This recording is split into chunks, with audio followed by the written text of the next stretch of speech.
Hi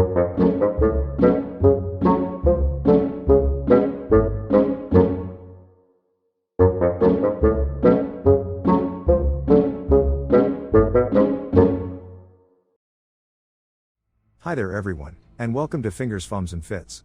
In this episode of TTPITL I will be painting some Stormcast Liberators from the Warhammer Age of Sigmar Spearhead magazine. However, I will be painting them in the cold steel scheme I used for the Lord Vermintide. If you haven't seen that video, I will link it in the top right of the screen. Anyway, that being said, can I keep the paint inside the lines? Let's find out. We're gonna start with a black base, and for that, I would normally use Chaos Black Spray. However, I didn't have any to hand at the time, so I sprayed them gray and applied the black with a brush. I also didn't affix any heads aside from the Liberator Prime. This was just so they'd hopefully be easier to paint later. Speaking of the Prime, that's who I'm going to focus on for this video. And so to begin that cold steel look, I applied a second base coat over the armor. This time, it was Incubi Darkness. This was followed by a fairly heavy dry brush of Grey Knight Steel. And a wash of Griff Charger Grey.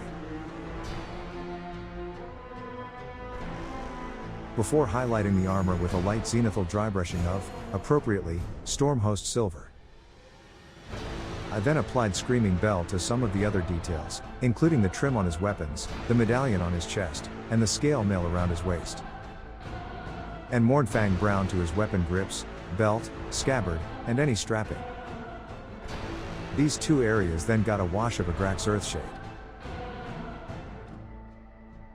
And to finish off the metallic bases for now, I applied Lead Belcher to the hammerheads.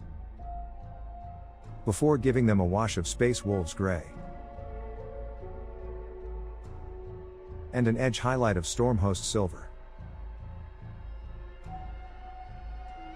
Now, moving away from those hammers, let's look at the Prime's helmet.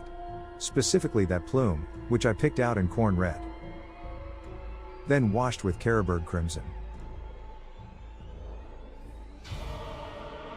Dry brushed with Mephiston Red.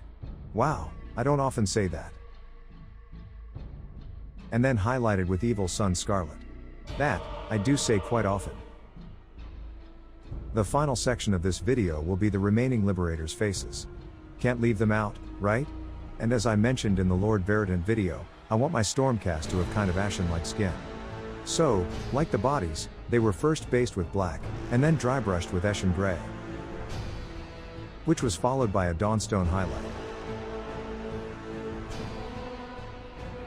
Any hair was first painted with Administratum Grey. Then washed with Griff Charger Grey.